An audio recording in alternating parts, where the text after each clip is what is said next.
Welcome to Rambler Roundup. My name is Chloe Johnson. Here's what happened today on campus and in Chicago. Have you been feeling down lately? Prism presents the event, I Am My Own Lover. It's all about self-love and self-care. During this event, you can take a break from your hectic lives and enjoy making DIY slime, putting on face masks, and eating insomnia cookies. It's on Wednesday in Cunha, room 218 from 5:30 to 7 p.m. Loyola is celebrating Beethoven's 250th birthday.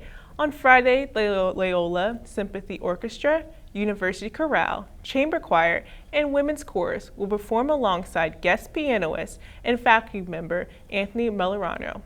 The choirs will perform Beethoven's monumental choral fantasy in C minor in Mundelein Auditorium at 7:30 p.m. You can purchase tickets online or at the box office. Ticket prices start at $10. Do you have any plans for this weekend? Rainbow Connections presents Loyola's Drag Race live. On Saturday, you can watch the Queens take the stage at Milady Theater. Doors open at 6:45 p.m. The show runs from 7 p.m. to 9 p.m. Go show your support. Now let's turn to Epiphany with our weather forecast. Happy Monday, Ramblers. I know you're probably all stuffed from all the chocolate you had this past weekend. So today we've been experiencing some showers, which will be followed up by some snow tomorrow on Tuesday. But we just have to make it through Wednesday and Thursday, where we'll experience some temperatures in our mid-30s. Our mid-20s. And then on Saturday and Sunday, we'll experience temperatures in our mid-40s. So make sure you guys are all bundled up. Thank you, Chloe. Thanks, Epiphany. Right now, we're going to turn our attention to a heavier topic, the coronavirus, a term that many people are familiar with right now. But what are the signs and what are the risks? The outbreak started in Hubei province and spread throughout China. It is contagious respiratory illness. Signs and symptoms of coronavirus include fever, cough, and difficulty breathing. Already, Loyola has suspended studying abroad trips to China for this semester. The Center for Disease Control and Prevention labeled the coronavirus a level 3 warning, meaning people should avoid traveling to China if it is not essential. If you are a student returning from mainland China after February 3rd, you will not be able to return to school for 14 days after the return date. The missed days will be counted as excused absences. Within the 14 days, if you start having respiratory problems such as fever, cough, or difficulty breathing, you should seek immediate medical care. Call ahead of time to prepare the medical team before your arrival. According to a New York Times article, China reported 5,090 new coronavirus cases and 121 new deaths within 24 hours. Currently, China has more than 52,000 cases, with the total deaths exceeding 1,300, according to the CDC. Furthermore, the CDC reports that the U.S. still has a low public health risk with 15 confirmed cases. Only 2 of those cases are in Illinois. However, Chicago's Chinatown has seen a significant decline in activity, with less people walking the streets and going to local businesses. People should not be afraid to go to Chinatown because there is not a major outbreak in the U.S. I talked to some fellow Ramblers about their concerns about the growing epidemic, and here are their thoughts. So I first heard about the coronavirus when it first broke on regular news outlets from actually my laptop. It's when I open a new tab, breaking news always shows up in red brackets on the very top. And so there's a virus outbreak somewhere in China. That's where I first heard about it. The Washington Post, New York Times, all of that. Probably a lot of other people heard about it. On Snapchat articles, which I think is probably similar to how a lot of people found out. I'm concerned more about how fast it is spreading, and because I've seen things on different news outlets and different sources reporting it, so I'm trying to look more into it, see, get different sides of it, see if I'm getting all the facts. I work out pretty regularly and wash my hands. I'm pretty hygienic, pretty clean, I feel so.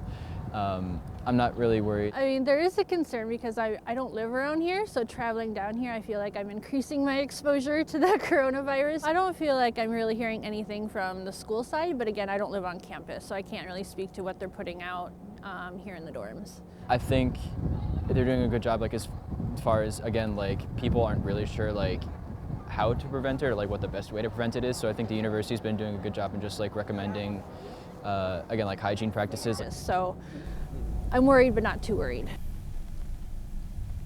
Our overall advice is to wash your hands regularly with soap and water, sneeze into tissues and cough into your sleeves, and avoid touching your mouth and your nose.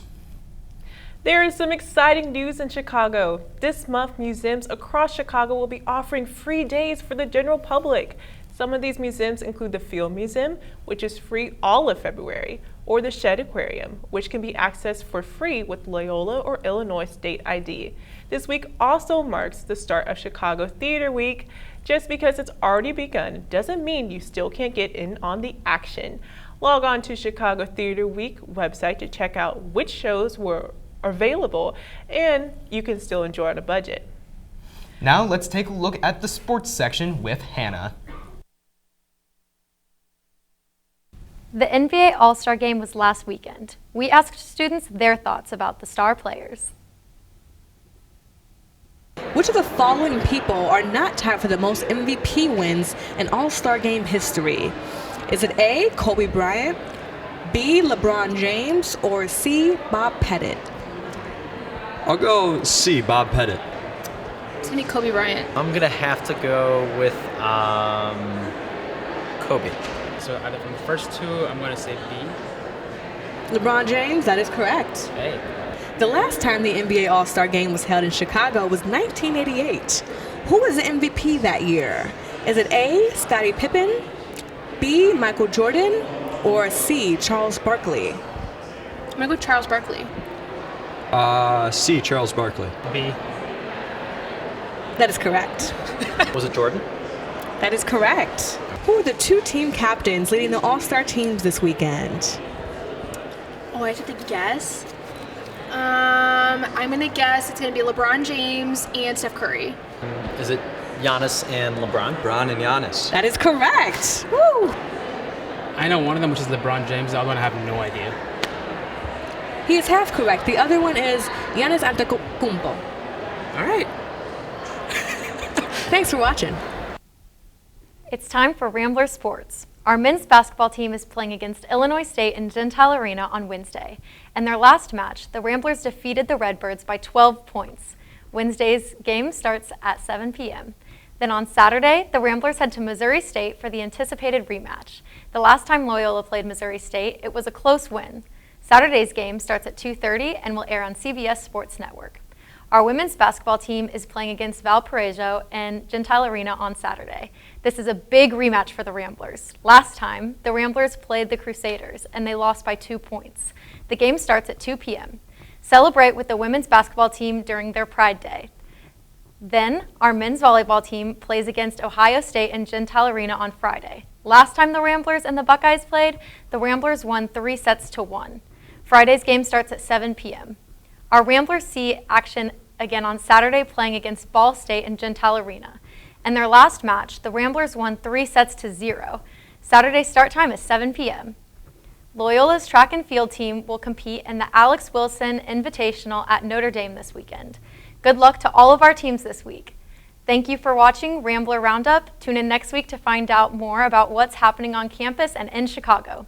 Make sure to connect with us on social media and have a great week.